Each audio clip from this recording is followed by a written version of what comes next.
Glenn Bruno says, how hard is it to convert over a 1996 two-stroke 200 wiring over to a mid 2010 to 2020 four-stroke 200 using the same gauges? I've read a small harness may need to be bought to convert certain things. Love the videos. Thank you for the insight and knowledge. To keep your same gauges from 1996 depends on what they are. Are they, if you're talking about Yamaha gauges, then depends on the engines. Or do you have DEC engines? Because that generally is not going to work. But if you have command link gauges, it will. If you've got just the multifunction gauges, it is just a dip switch. So like, let's say you've got a 2010, we're talking about 200. So it all depends on what gauge you have. The multifunction gauge, on the back of that gauge on the tack, there's 3 dip switches. The first is for the trim sensor. The second is for the pulsar, which is based on the stator. And the third is 2-stroke, 4-stroke. So you can flip the dip switch down to, or flip it up to 4-stroke.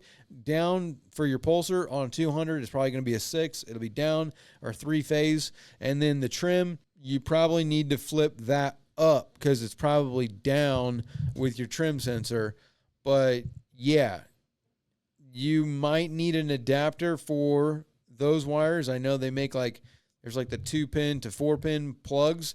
So there might be an adapter that you need, but kind of really depends on what gauge you have on whether or not it's usable. But if you're going to, let's say a 2.8 liter F200, your 96 gauge, that multifunction gauge, you probably not, because you're probably going to be running command link on the 200 4-stroke. So you might not be able to use that. There might be an adapter to go from command link to the regular multifunction digital gauge, whatever they got, but I'm not 100% sure on that one.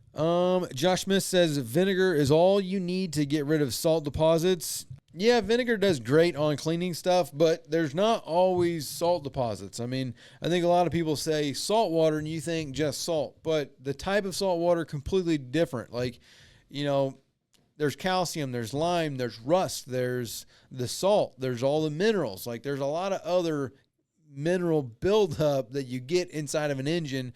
Sometimes vinegar doesn't get rid of that, especially old inboard stuff like that. It's got, whatever those blocks are, steel or whatever they're made out of. Some of them are made out of steel. So, or not steel, iron or whatever it is. And they rust, they rust from the inside out. There's full rust. So, vinegar don't get rid of that. And then also vinegar does pretty good on most stuff, but the lime and the calcium buildup, that's another thing that I don't think vinegar really does that well on it. It all depends on how bad the buildup is. Ivan Vieira says, also I have a Cobia boat, 18 foot, and I bought it for $7,000.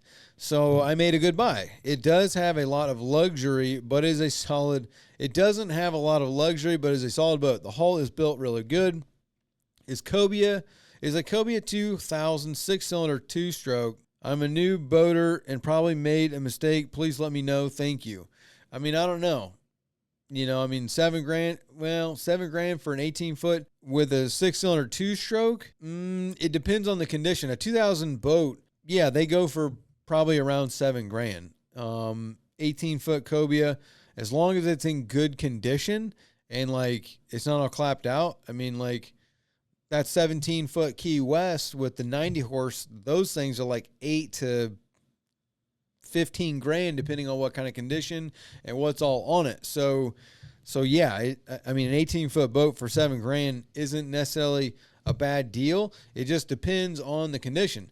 A 6-cylinder 2-stroke, what are we talking about here? Is it a Yamaha? Is it a Mercury? Is it a Suzuki? Is it clapped out? It's got 2,000 hours on it. It's all rusty. Is it in clean, good condition? So did it come with a GPS or anything else like that? All those kinds of, what was the cushions in? What kind of condition were those in? All that stuff plays into the value of it. So, I can't really say if you made a good decision or a mistake. I don't think you made a mistake. Honestly, I think you get into boating and you start learning stuff. It's nice to have a beater boat. Honestly, a lot of people get into things let's say I guess it all depends on how you are financially.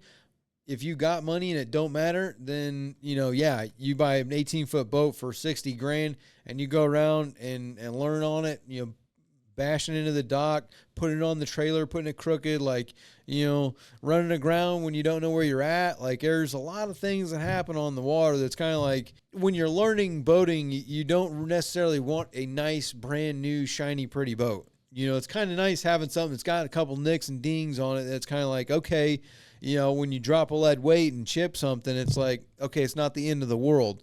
You pull a fish up in the boat and he starts flopping around and the hook starts scraping down the gunnel, like, it's going to be all right.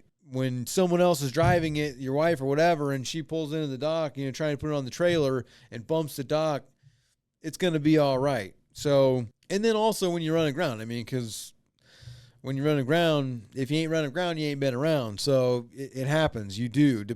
Hopefully it's not coral rock or something like that, but yeah, you definitely nice to have a beater boat for your first boat, in my opinion.